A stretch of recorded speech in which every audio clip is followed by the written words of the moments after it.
Baik, Assalamualaikum warahmatullahi wabarakatuh. Selamat pagi, salam sejahtera bagi kita semua. Om Swastiastu, Namo Buddhaya, salam kebajikan.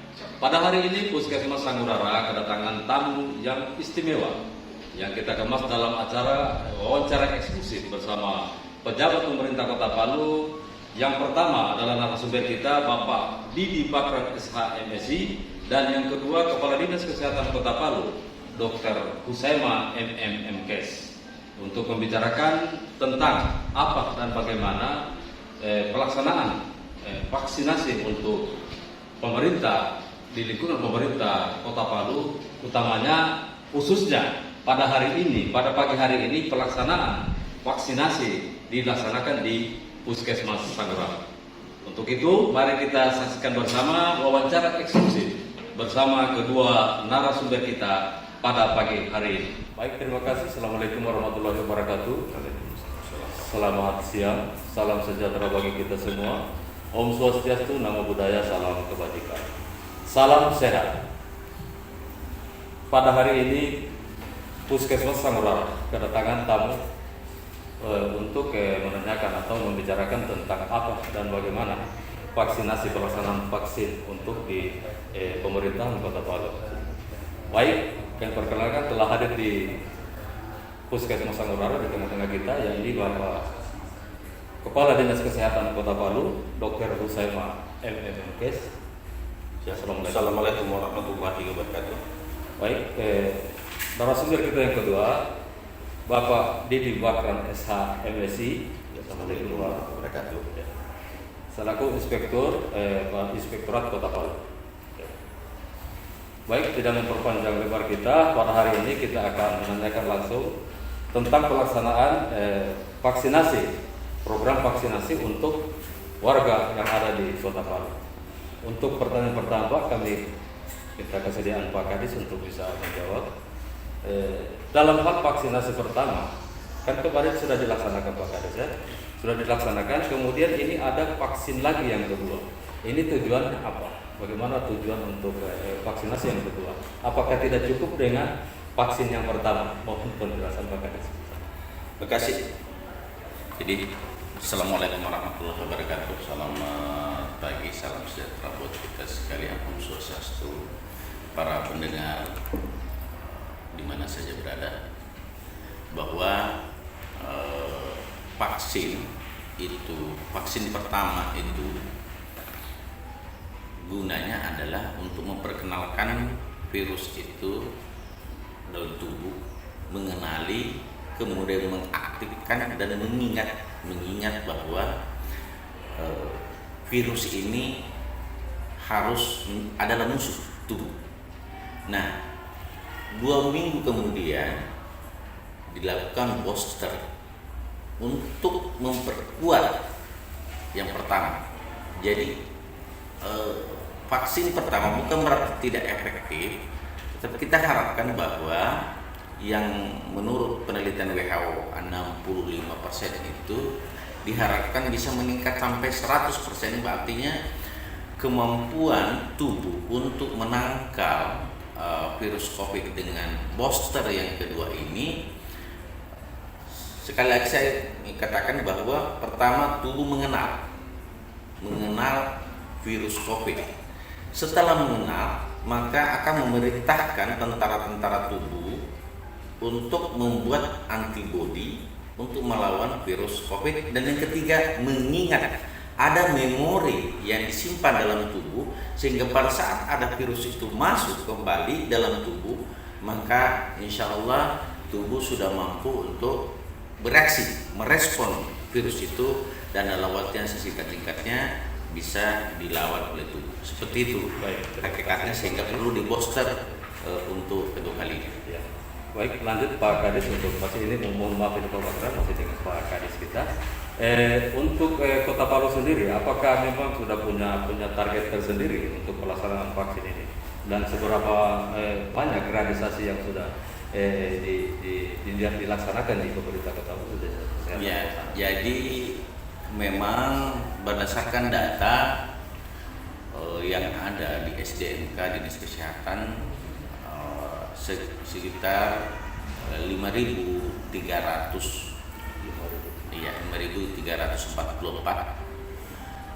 seluruh nakes yang ada di Kota Palu. Namun demikian yang baru divaksinasi sekitar setengah 2.500 kena, dan kalau ditambah dengan yang sudah terkonfirmasi artinya orang-orang yang sudah positif itu sekitar 500-an, jadi sekitar 3.000. 2.000 ini kita lihat ada faktor bahwa Anda hipertensi, ibu hamil, penyakit jantung, penyakit paru-paru, penyakit DM, dan penyakit-penyakit lainnya yang tidak memungkinkan untuk divaksinasi, itu juga cukup banyak. Nah, sisanya yang memang memenuhi syarat untuk divaksinasi tapi tidak mau divaksinasi, kami kasih kesempatan sampai tanggal 10 Februari. Saya berharap kepada seluruh puskesmas dan tempat-tempat pelaksanaan vaksinasi yang 23 tempat itu, di mana 13 puskesmas dan 10 rumah sakit dan klinis yang sudah ditunjuk di SK-kan bisa memaksimalkan, sehingga insya Allah semua yang memenuhi syarat bisa dilakukan vaksinasi. Saya berharap laporannya sudah masuk paling lambat tanggal 10 Februari sudah ada data semua orang yang sudah divaksinasi, berapa target masing-masing tempat, sehingga nanti kita bisa tahu ada berapa lagi yang belum dilakukan vaksinasi seperti itu. Baik. Terima kasih, ini masuk di pertanyaan yang ketiga Pak Kadis ya. Tapi sebelum kita berikan pertanyaan, ternyata sudah dijawab. Luar biasa ini Pak Kadis ini. Ya. Jadi untuk yang berikutnya Pak Kadis ini dari masyarakat juga, ini ada sebagian masyarakat ini bertanya, kalau sudah divaksin tentunya mereka itu sudah menganggap bahwa dirinya itu sudah sudah bebas dari COVID. Mereka pemahaman masyarakat di masyarakat seperti itu. Mohon penjelasan Pak Kadis. Sama dengan vaksinasi yang lain, kita sudah mengenal adanya tetanus, ada polio, campak, hepatitis, ada TBC, dan vaksinasi lainnya. Artinya kita berharap bahwa dengan vaksinasi ini kita sudah kebal terhadap penyakit yang divaksinkan. Tetapi kalaupun kena, kita harus pikirkan, kalaupun kena tidak seberat kalau tidak pernah divaksinasi.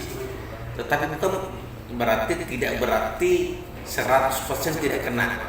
Makanya sebelum saya kira semua ini dilakukan vaksinasi, saya kira protokol 3M tetap kita terapkan, karena sekarang kan yang masih divaksinasi adalah nakes. Nanti kalau sudah semua secara keseluruhan, seluruh tenaga kesehatan dan masyarakat sudah divaksinasi, saya kira insya Allah mungkin sama dengan influenza.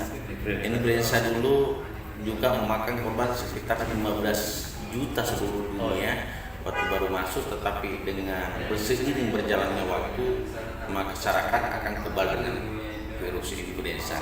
Saya yakin bahwa dengan vaksinasi COVID ini, kalaupun misalnya tidak kebal 100%, tapi kalau kena tidak seberat orang-orang yang tidak divaksinasi seperti ini. Baik, terima kasih Pak Kadis. Terus yang terakhir ini Pak Kadis, mungkin ada harapan dari Pak Kadis kepada petugas kesehatan yang ada di Kota Palu, khususnya Puskesmas Sangurara, dan masyarakat, harapannya seperti apa? Kepada saudara-saudaraku, segenap staf dan seluruh pegawai puskesmas nakes di seluruh Kota Palu, saya berharap bahwa Anda adalah garda terdepan dalam melayani masyarakat. Dengan demikian, saya berharap bahwa dengan melakukan vaksinasi kepada seluruh nakes, kita berharap bahwa Anda mempunyai sistem kekebalan dalam melayani masyarakat luas. Itulah harapannya. Kenapa pemerintah mendahulukan nakes? Karena dia garda terdepan dalam memberikan pelayanan. Sementara kalau misalnya tidak divaksinasi, maka dia membutuhkan APD yang begitu banyak sarana dan prasarana yang harus disiapkan untuk melengkapi saudara-saudara dalam menjalankan tugas. Dengan vaksinasi 2 kali, tentu tidak lagi sebesar, tidak lagi APD yang dibutuhkan seperti sebelum divaksinasi. Sehingga harapan kami, anak-anakku, kita sudah melihat ada sekitar 2.500 tenaga yang divaksinasi dan sampai saat ini dari 2.500 itu kejadian ikutan pasca imunisasi itu alhamdulillah tidak ada yang di opname, artinya tidak ada yang berat. Kalaupun ada gejalanya gejala sedang, tidak ada masalah yang bermakna yang kita lihat, sehingga tidak perlu terlalu percaya hoax tentang efek-efek samping yang ini. Kita sudah buktikan sendiri bahwa dari 2.500 itu alhamdulillah semua berjalan lancar, tidak ada satu gejala yang memberatkan, sehingga saya menghimbau kepada yang belum dan memenuhi syarat supaya divaksinasi, termasuk di Puskesmas Sanggurara yang belum divaksinasi dan memenuhi syarat. Sekali lagi memenuhi syarat sesuai dengan screening dari dokter, dan yang tidak, ini perlu ditekankan, yang tidak disuntik dan memenuhi syarat mungkin nanti ada kebijakan-kebijakan tersendiri dari Kadis dan Inspektur. Seperti itu barangkali. Baik, terima kasih penjelasan dari Pak narasumber kita yang pertama, Bapak Kadis Kesehatan, Dr. Husaima MMKes. Memang dalam hal untuk vaksinasi ini memang tidak ada keraguan yang bisa kita ini kan yang terpenting itu pemeriksaan awal. Kalau memang tidak memungkinkan, tidak memenuhi syarat, berarti tidak bisa dilaksanakan vaksin tersebut. Itu tergantung dari petugas yang memeriksa di semua kesehatan yang ada di Puskesmas. Baik, terima kasih Pak Kadis. Terus kami lanjut yang kedua, ini ada narasumber kita yang kedua. Mohon maaf Pak, kami sebutkan namanya Pak Didi Wakran SHMSI. Beliau adalah selaku Inspektur Inspektorat Kota Palu. Ya. Jadi sebelumnya Pak mau tanya dulu, ini sudah divaksin juga ya? Belum. Insya Allah nanti ke depan mungkin Pak Inspektur ini insya Allah akan mengambil giliran untuk vaksin juga nanti. Siap. Kan memang pada saat ini masih sebatas kesehatan, petugas kesehatan. Baik, langsung Pak Didi. Mohon maaf Pak, kami sebut nama ini Pak Didi saja, mungkin akrabnya seperti itu. Untuk pelaksanaan vaksin ini, bagaimana kira-kira untuk melihat pelaksanaan vaksin yang ada di Kota Palu, seputaran Kota Palu, khususnya pemerintah Kota Palu dan Puskesmas Sanggurara pada khususnya yang sudah sempat pada hari ini dikunjungi. Ya. Terima kasih. Assalamualaikum warahmatullahi wabarakatuh. Selamat pagi, salam kebahagiaan, Om Swastiastu, Namo Buddhaya, salam kebajikan. Ini memang inspektorat itu diberi tugas oleh Menteri Dalam Negeri berdasarkan surat tanggal 19 Januari 2021 untuk melakukan pengawasan pelaksanaan vaksinasi di Kota Palu. Karena memang APIP itu diberi tugas, kami bersama BPKP juga berdasarkan surat BPKP pada tanggal 15 Januari, kami bersama-sama selaku APIP, aparat pengawas antar pemerintah itu ditugaskan untuk melakukan pengawasan terhadap pelaksanaan vaksinasi di Kota Palu. Nah, pengawasan yang kami lakukan dalam juknis yang telah disusun, bahwa yang pertama itu dari sisi perencanaan, bagaimana pelaksanaan perencanaannya sendiri, berapa jumlah vaksin yang masuk di Kota Palu, itu juga menjadi catatan yang harus kami lakukan pengawasan, sehingga nantinya betul-betul tidak ada kekhawatiran orang, ada lagi persoalan-persoalan nantinya yang dianggap lagi yang tidak sesuai. Oleh karena itu inspektorat bersama BPKP itu bertugas untuk melakukan pengawasan.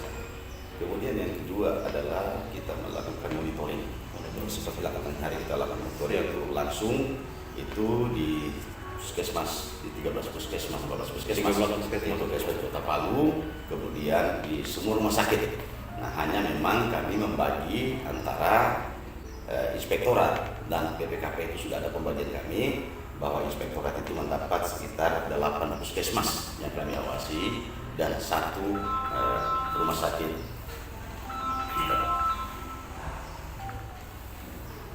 Jadi satu rumah sakit yang diberikan kepada kami untuk pengawasan inspektorat, yaitu di Rumah Sakit Al-Herat. Nah, Dalam hal ini mungkin yang kedua adalah kita melihat pada logistik dan sarana-prasarana. Apakah puskesmas itu layak enggak untuk melakukan vaksinasi? Nah itu juga bagian pengawasan yang dilakukan oleh inspektorat. Nah hari ini alhamdulillah kita turun di Sanggurara ini, saya melihat ini prosesnya, bagaimana proses yang kita lihat, tidak hanya melihat pada jumlah vaksin yang ada, bagaimana kesiapan daripada petugasnya, dan bagaimana proses pelayanan yang kami lihat. Sehingga kami sudah ambil tadi, kami lihat nanti akan sesuaikan dengan juknis yang ada. Apakah sudah sesuai benar apa yang dilakukan oleh Sanggurara ini? Tapi kalau saya melihat tadi sudah agak, saya kata bersama sudah agak baik sekali dilakukan. Insya Allah ini akan dilakukan nanti di puskesmas yang lain. Demikian barangkali. Ya. Terus ini Pak menyikapi ini ada peraturan dari Kementerian Kesehatan juga tentang bagaimana pelaksanaan untuk kedisiplinan tentang vaksinasi ini orang yang akan divaksin ini, termasuk tenaga-tenaga kesehatan ada. Seperti apa kira-kira pengambilan kebijakan dari pemerintah kota untuk orang-orang yang tidak mau divaksin, termasuk tenaga kesehatan? Apakah memang sudah punya aturan seperti itu dari pemerintah kota ya, sesuai juknis yang ada dari Kementerian Kesehatan? Ya. Kalau persoalan kedisiplinan, tentunya dalam tahap pertama ini kan adalah diutamakan kepada petugas kesehatan. Seperti tadi dijelaskan oleh Pak Kadis bahwa itu adalah garda terdepan. Karena memang dengan vaksinasi ini diharapkan kekebalan imun tubuh itu akan lebih baik, tentunya akan mengurangi nanti pengeluaran kita di dalam pada barang jasa atau APD. Seperti kemarin itu APD kita itu sangat besar pada barang jasa kita kemarin. Nah tentunya dari sisi regulasi sebenarnya belum ada regulasi kita bagaimana penindakan terhadap mereka-mereka yang belum disiplin atau tidak mau melakukan vaksin. Nah di dalam vaksin sendiri ini sebenarnya kita melihat juga tidak semua petugas itu bisa divaksin. Kalau saya melihat dari sisi pengawasan, karena ada persoalan kita lihat dulu, ada KIPIN dan kejadian ikutan pasca imunisasi, ya kan? Itu. Kemudian ada yang mana komorbid, artinya penyakit bawaan. Tentunya ini di screening dulu kan oleh. Nah, kalau bagaimana dengan persoalan petugas yang yang tidak mengalami itu dan harus divaksin tapi tidak mau divaksin.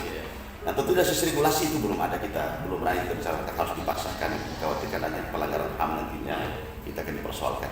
Tapi paling tidak harapan kita mau dinas kesehatan tolong nanti itu bersama-sama untuk memanggil rekan-rekan kita yang petugas kesehatan ini yang tidak mau divaksin, mohon diberikan pengertian untuk dilakukan vaksinasi. Karena kenapa? Dikatakan tadi bahwa biar bagaimanapun adalah garda terdepan, harus memberi contoh dan harus melakukan pelayanan yang setiap hari bersentuhan dengan masyarakat yang tidak tahu apakah dia COVID atau tidak. Ini kan menjaga kemungkinan, maka sebaiknya harapan kita adalah bagaimana mereka semua bisa divaksin. Baik, ya. Berarti intinya ya ini belum ada aturan. Belum ada seperti itu. Ya, oke. Terima kasih Pak Didi Bakran.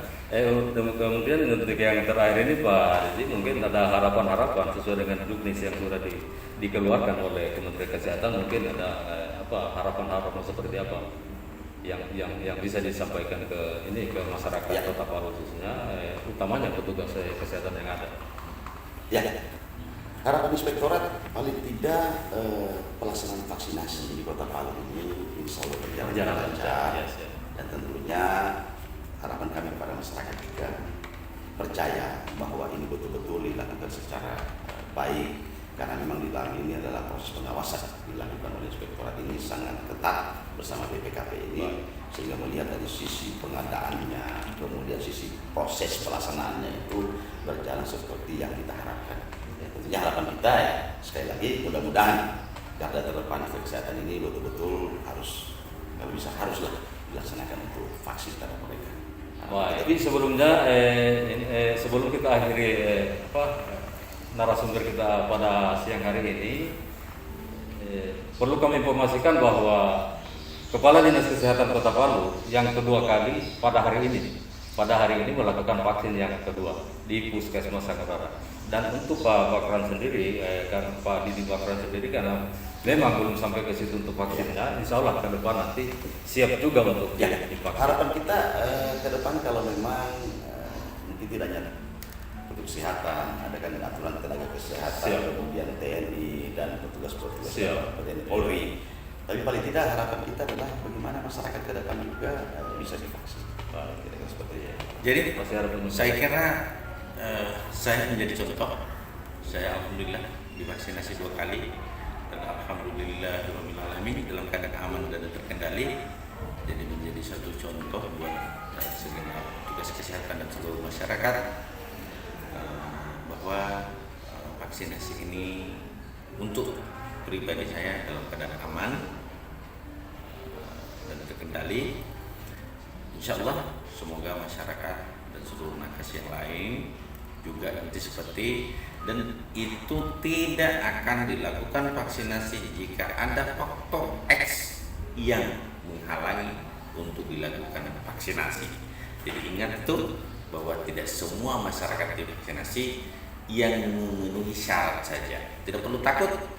Mari kita sama sukseskan program pemerintah melalui vaksinasi untuk menghilangkan COVID-19 di Indonesia, Sulawesi Tengah umumnya, Kota Palu pada khususnya. Assalamualaikum warahmatullahi wabarakatuh. Baik, demikian narasumber kita pada hari ini, siang hari ini.